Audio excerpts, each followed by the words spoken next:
ગેરકાયદે દબાણો પર ફરી વળ્યું બુલડોઝર। અર્બન ડેવલપમેન્ટ ઓથોરિટી દ્વારા કરાઈ કાર્યવાહી। વિનય અને ભાગ્યોદય કોમ્પ્લેક્સ વિસ્તારના દબાણો હટાવાયા। ચુસ્ત પોલીસ બંદોબસ્ત સાથે અધિકારીઓએ કામગીરી કરી। ગેરકાયદે દબાણો હટાવતા દબાણકારોમાં ફફડાટ ફેલાયો છે।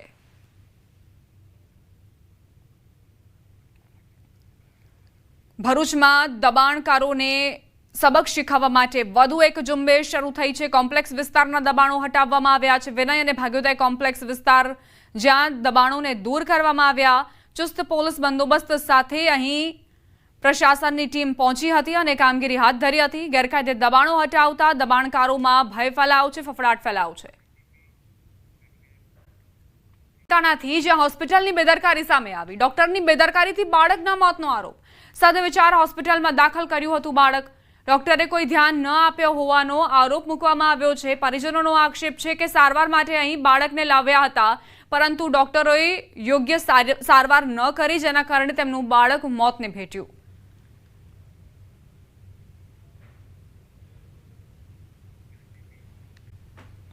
સામે ભગવા સેનાની ફરિયાદ। કપડા પર કૃષ્ણ કંડારતા વિવાદ થયો હતો। દેવાંગ પટેલે પણ ન શોભે તેવો ઉલ્લેખ કર્યો।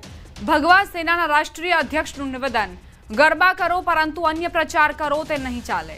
કિંજલ દવે ભગવાનની માફી માંગે તે પ્રકારનો પણ તેમણે ઉલ્લેખ કર્યો છે, માંગ કરી છે। શ્રીનાથજી બાવાના બેક સાઈડમાં જે એમના ચિત્ર બનાવ્યા હતા, અને આપને પોતાને ખબર હશે કે ભગવાન ક્યાં શોભે અને ક્યાં ન શોભે। એ એક આપણે નારી શક્તિ છે, એટલે આપણને ધ્યાન હોવું જોઈએ કે આપણા વસ્ત્રો ઉપર જે બી ચિત્ર છે એનું મહત્ત્વ શું છે। ચિત્ર નથી, આ સાક્ષાત્કાર શ્રીનાથજી બાવા છે। એમનું એક અપમાન થયું। શું થયું? પણ મને અરજી કરવી પડી આપના વિષયને લઈને, પણ હજી સુધી 2 દિવસથી તમને બી આ વિષય ખબર પડી ગઈ હશે, પણ તમે હજી સુધી અમારી માફી નથી, ધર્મની માફી બી નથી કહેતો, પણ શ્રીનાથજી બાવાની માફી તો માંગો।